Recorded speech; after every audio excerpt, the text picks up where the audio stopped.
This is a long, long time ago in a galaxy far, far away.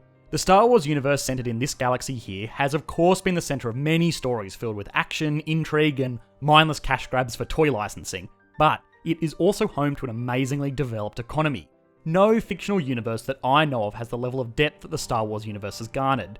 From the movies, the games, the books, and even the fanfiction, it has all built a surprisingly tangible reality in this fictional galaxy. A large part of that reality is the surprisingly realistic economy that has been fleshed out in the narrative of the Star Wars universe. The economics of galactic trade and military spending is a long way from the center of the stories, but it is still a foundation that, whether intended or not, gives an added layer of realism to a science fiction story about space wizards.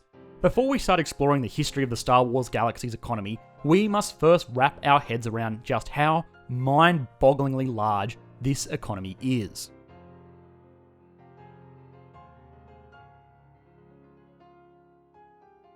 Earth in 2017 had an estimated GDP of $80 trillion US, which is obviously quite large.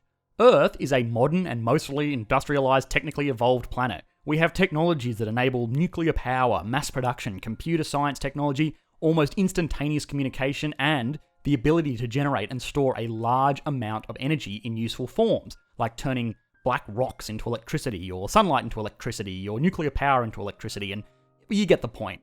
All of this makes the world today massively more wealthy than it was even 20 years ago, and thousands of times wealthier than it was in, say, the time of the Romans.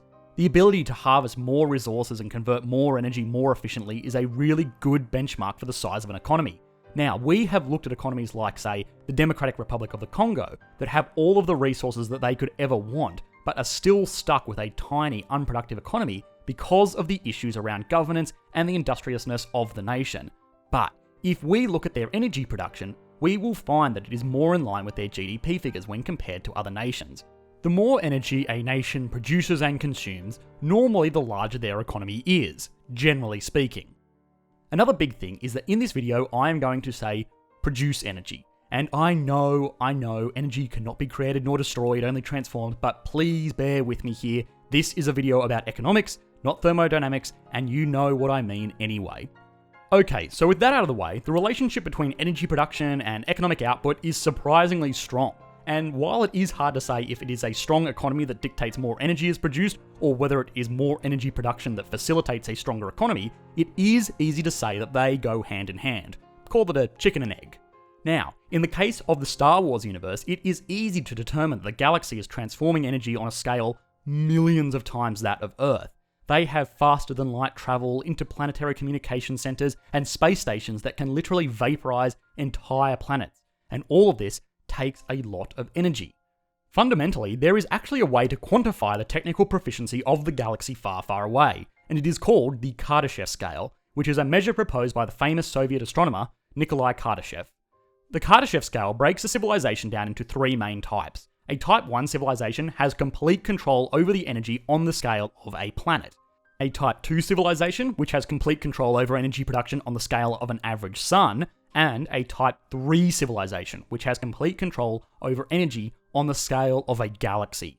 Now, this scale isn't actually a rigid 3 slots and that's it kind of deal. It is actually a logarithmic scale with civilization type simply proposed by Kardashev as a kind of progress marker.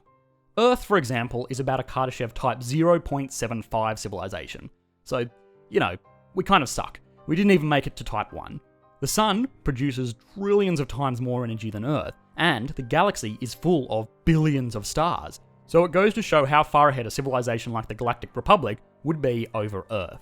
Now, exactly where to place the galaxy far, far away on this scale is actually quite difficult, because while the Galactic Republic did traverse across half of the galaxy, it did not colonize every known solar system, and it really only focused on systems with inhabitable planets or resources. Official statistics show that there were 50 million colonized systems in the Star Wars galaxy as of the start of the Clone Wars, a far cry from the billions of suns that would have fallen within the same region of the galaxy. So that means that they left a lot of potential energy sources kind of just sitting there. There are other considerations here as well. According to sources on Star Wars technology, a lot of energy was not harvested indirectly from suns like it is here on Earth, but through nuclear technologies that made things like Death Star reactors possible. So we can assume that they were utilising a little bit more than the 50 million suns worth. What this would mean is that the Star Wars galaxy is approximately a Kardashev Type 2.4 civilization, producing and using approximately 10 to the power of 27 watts per second, or 10,000 billion trillion watts every second, all going to power things like spaceships and lightsabers and intergalactic ironing presses. If the relationship between wealth and energy consumption holds true at this level, that means that the Star Wars universe would be home to an economy 2.5 million billion times larger than Earth, giving the galaxy far, far away a GDP figure of 200 octillion US dollars, which sounds absolutely insane. But when you consider the scale, population, and technology of the Star Wars universe, it stands true. The International Space Station is a marvel of human ingenuity, and it cost the nations that contributed towards the project an estimated 150 billion US dollars. In the galaxy far, far away, a ship of this scale is extremely commonplace, and it would be held in similar regards to perhaps owning a boat today on Earth. Not exactly something everybody has, but well within reach of even lowly members of society, like, say, smugglers. The general access to material goods like spacecraft is considered in living conditions. In the same way that jet travel is commonplace today, it would have been considered the domain of the gods in ancient Rome, because the society has become far wealthier. And so the same is true by extension for the Star Wars universe. We can't imagine faster than light travel on starships the size of cities, but it is commonplace in the Star Wars universe. The population of the Star Wars universe was also around 100 quadrillion, or 100,000 trillion, at the time of the Galactic Republic, which means that the GDP per capita figure of the galaxy was around 2 billion US dollars per person, which again, sounds insane. Today, there are only a few hundred billionaires in the world, and the maths here would suggest that people in the galaxy far, far away have this as their annual consumptive power. Again, it must be remembered, and even when controlling for inflation, that a millionaire 200 years ago was almost unheard of. Today, millionaires are still special, but not that kind of crazy. You probably know or work with someone who has $1 million net worth. This is because living standards have improved, and the general wealth of our civilization has accommodated for more individuals' wealth on this scale. When we extend this out to an extreme like the level of productive capacity we see in the Star Wars universe, it stands to put everything into perspective.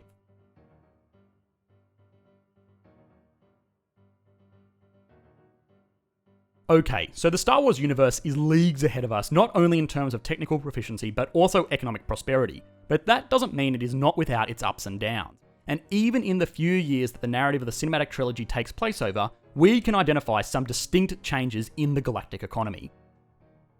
High above the planet of Naboo, we are introduced to Obi-Wan Kenobi and his master Qui-Gon Jinn on their way to negotiate the trade blockade enacted by the Trade Federation, a quasi-nation corporation responsible for a large portion of trade throughout the known galaxy.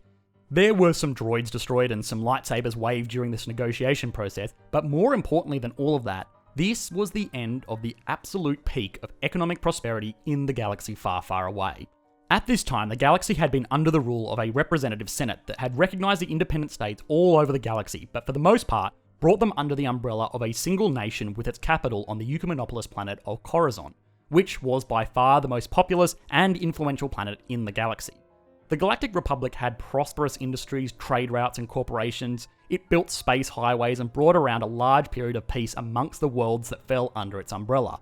The rule of the Galactic Federation was so long and peaceful that for the most part, it didn't even have an active military because internal conflicts between member states were limited, and outside of that, there were only a few fringe entities that were outside of Federation control. So they really didn't have any rivals to defend themselves against, and hence, no reason to spend money maintaining a standing military.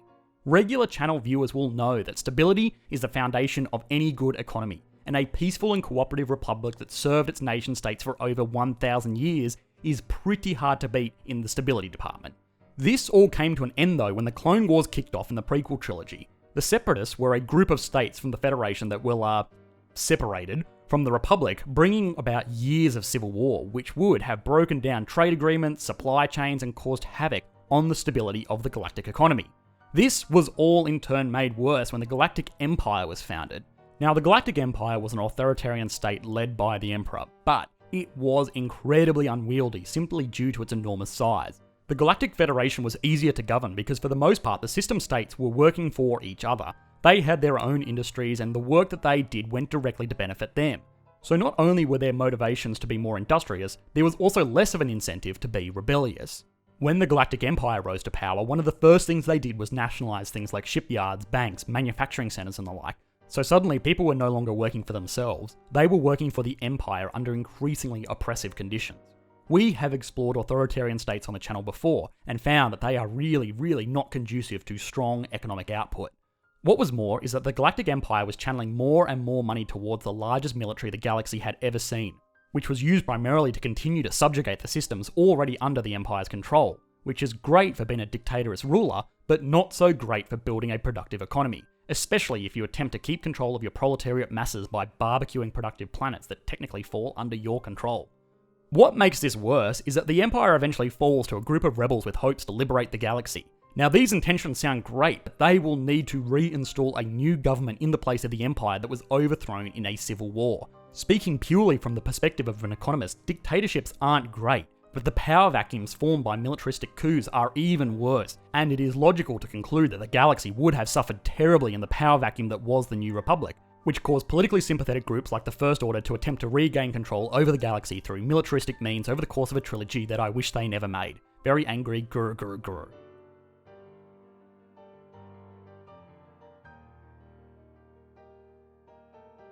In the same way that the wealth of our modern civilization today would be unimaginable to someone living in Rome 2,000 years ago, the scale and wealth of the galaxy far, far away is unimaginable to us today. But it is still an economy made up of individuals with their own motives and desires. The galaxy has resources and technical proficiency on a scale truly mind-boggling to us, but that doesn't mean that people don't want more and more and more, and eventually even seemingly limitless resources run dry.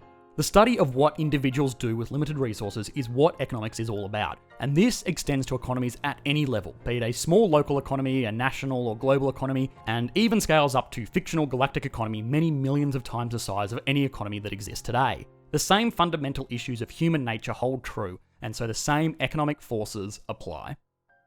Hi guys, I want to say a quick thank you to our patrons over on Patreon. Thank you for continuing to support the channel. Otherwise, I hope you enjoyed the latest video. I will be live streaming a Q&A session on our Discord server or our second channel for an hour after this video goes live. Otherwise, if you did enjoy, please consider liking and subscribing. Thanks guys, bye.